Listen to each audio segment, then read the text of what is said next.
Well, ngiyanibingelela bazalwane egameni likaJesu. Ekuseni kuLesine, uNkulunkulu uyasiza kakhulu kulezi khathi. KuLesine 19 June, bingelela abazalwane, bingelela ibandla lonke likaNkulunkulu, obaba, omama, iy'ntombi, iy'nsizwa, iy'ngcikwa kaNkulunkulu all over.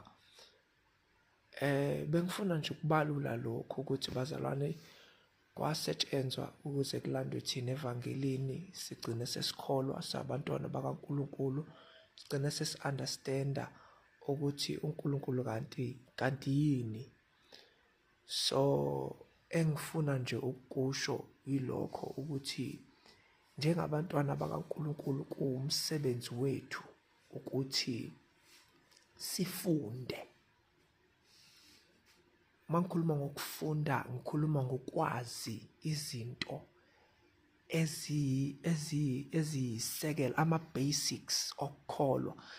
IBhayibheli lihlukane ey'gabeni but kukhona lezi y'gaba, khona ama-prophecy kwiBhayibheli, kukhona umlando, bese kuba khona izenzo zabo bonke ababekholwa, ebese kuba khona amazwi aphuma emlomeni kaJesu uqobo lwakhe, bese kuba khona-ke ama-historic, yes, ngishilo umlando. Zonke lezi zinto kumele njengomzalwane uhlale phansi, mzalwane wami, nephepha nepeni engathi usesikoleni. Uma kuwukuthi kufuneka ukuthi uze uyithayime ukuthi nginesikhathi sokudla ilantshi, ngesikhathi sokudla, uhlale phansi njengomuntu ose-university, ufunde ama-basics ukuthi yini ukuthandaza. Uma ngithandaza ngilifaka kephi igama likaJesu. Uma ngithandaza, umthandazo uhlukene kanjani? Yini uNkulunkulu ebizwa ngalamagama? Igama elukuthi likaNkulunkulu lisho ukuthini? Iyibongo. Khumbula ukuthi iyibongo ziyingqikithi, ziyinjula yomlando, even nakwaZulu. Ingakho sonke isibongo sineyithakazelo. Iyithakazelo zifihle umlando wesizwe. Ingakho zingapheli iyithakazelo, ngoba wonke umuntu uhlale nombuzo ukuthi kwakwenze njani kuze kuthiwe uShukulasi, kwakwenze njani kuze kuthiwe uSokalisi, kwakwenze njani kuze kuthiwe uSibiya ngeyinkomo, kwakwenze njani kuze kuthiwe uNdabezitha, kuze kuthiwa uMdlokombane, kwakwenze njani? Yabo ufuna iNdlulamithi, kwakwenze njani? iSilo, iLembe, kwakwenze njani kuze kuthiwe uLontula, uBhebhe, noma kuthiwa uGagashi, kwakwenze njani? Kwakusukephi? So ngenkathi ubuza leyo mbuzo, usuhamba nalowo mbuzo, lowo mbuzo wona lokulokoza okuphushela kuyimpendulo. Ukukholwa-ke bazalwane kunjalo, kuyimibuzo umuntu nomuntu alwelayo ukuthi ayiphendule ohambeni lakhe. Keep your faith interesting.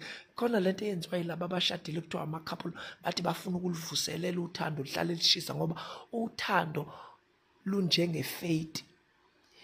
I-faith injengoNkulunkulu ephila kuwe. Ingakho ethi uJesu ukukholwa kwakho. Wayeqonda ukuthini? Wayeqonda ukuthi uJesu mina kuwe ngiyazichaza. Ukukholwa bazalwane ukukhula kukaNkulunkulu ngaphakathi kuwe. Ingakho abanye behamba noNkulunkulu eloke eyingane, eloke usana. uNkulunkulu uyakhuliswa ngaphakathi kuwe ngokuyigxisha izwi. Ngenkathi udla izwi uyakhula. Ubonakala usuwenza iy'manga ey'mangalisayo empilweni yakho, njengokuthi nje esinye isimanga, njengokuthi ube nomndeni onormal. A normal family is one of the greatest miracles in the whole planet, in all history. Ukuba nomndeni ostable, ukuba nomndeni that is well governed, ukuba ne-normal family, ube ubaba onormal nomama onormal, aba-leader a warm family, that is the greatest weapon in all history. But ngiyobe ngingene lapho ukufunda bazalwane, ukwazi. Kade ngibuka inqolobane, kuthiwa kwinqolobane abantu besilisa babengenaso isikhathi sokuhlala ekhaya, abantu besifazane nabo babengenaso isikhathi, akekho wayehleli, wonke umuntu wayedlala indima yakhe. It was a very, very complicated society, complex society ababeyiyona abanguni. iy'nsizwa zazibhizi zakha building zakha zifunda ngenkathi zakha zihlangana nabantu abaningi abanobuhlakani obaba kuyaxoxwa kuxoxwa ama-riddles kuxoxwa iy'phicwaphicwano iy'nganekwane ney'ngathekiso kukhulunywa ngomlando bayafunda bafana bahlakaniphile bayatshenwa ngezinto zomlando njengoba sibona iSilo uShaka nenkosi uDingiswayo ukuthi bekhulisana becijana iSilo sazaleka ngenxa ingakho kuthiwa uSgidi. So kwakunezinto ezazenzelwa ukuthi kuhlanganisa umbuso ngoba kwasekuvele kwaziwa ukuthi amavukelambuso noma izizwe noma isizwe esinamandla siyeza enyakatho size eningizimu la kwaZulu nakwezinye izisihambe sidla izizwe njengoba nesilo-ke ngenxa yokuthi sasazi ilembe leqa amanye amalembe uShaka Zulu inkosi wabona ukuthi khona into ezayo ngoba kuthiwa iy'nhloli nezazi zaseyifikile la eNingizimu Afrika la eNatali la kwelikaMthaniya zafika zayikhipha i-warning ukuthi khona into ezayo enkulu lungiselelani noma nihambe. Ingakho kutholakala ukuthi umuntu omnyama uney'mpawu emhlabeni wonke zokuthi ubesevele efikile engakafiki undlebe yikhanya ilanga. So babenolwazi olwalubenza bangathuswa izimo zempilo ngoba basebevele bazi ukuthi kudilwa kanjani naleyo nto ngoba ibisike yenzeka vele before. Uyabona umuntu oke walibuka ibhola izolo kudlala iKaizer neSundowns mase lidlala futhi kusasa awubusathuka ngoba ama-patterns ngoba iy'nkomba usuyazazi njengoba noJesu esesitshenile yonke lento eyenzeka emhlabeni ibhaliwe eBhayibhelini. Lento eyenzeka la eSouth Africa ibhaliwe ukuthi kuyofika umoya wezimpi umoya wedivision akubona abantu abenza lento.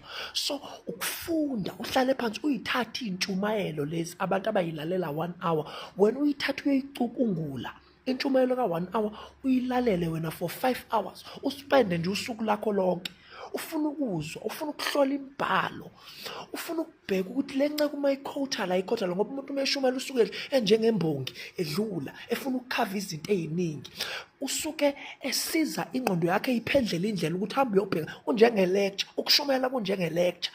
I-lecture ayifundisi iyashumayela ifike ikhulume ama-key points ebese i-entice i-interest ingakho usukuma ngenyawo ushaya izandla makushunyelwa ngoba kukhona into egxumayo ngaphakathi kodwa manje ebese wena wenza i-disfavor muqeda ukugxunyiswa yileyo nto ungabe usaya ekhaya uyayitshisa ingene kuwena. So ngiyathemba ukuthi nisizakele bazalwane ngalokho ukuthi ngicela ukuthi uyitheste lento engisho nami ngenze njalo ngifike ekukholweni ngahlaliswa phansi kwathiwa nansi i-video teaching ngathatha i-exercise nepeni nephepha ngabeka ikhofi la namakhekhe ngoba ngiyazazi ngiyakuthanda ukudla ebese ngathi mangilalela inceke ifunda ikhuluma ishumayela ngiphoze ngithatha iBhayibheli ngihlola imibhalo lo iyangena angeke usangikhohlisa ngeke ungidide manje ngevangeli ngeke udlale ngami noma ngathiwa influential kanjani khona omunye wasukuma kumina wathi angeke uye ndawo ngaphandle kwami ngathi ake ngiyobuza uNkulunkulu ngalokho. So mase kuqala sekufundiswa iy'fundiso zemali uma sekuqala sekufundiswa abantu sebepromotha amagama abo ngenxa yesimo abantu sebeqala bakha imindeni bebethela abantu kubo bengasababetheli kuJesu nebandla likaNkulunkulu seliyi-hunting ground yabantu abathakathayo nabasebenzisa i-spiritual wisdom and knowledge against the ignorant. Ngicela ukuthi ngihlangane nawe.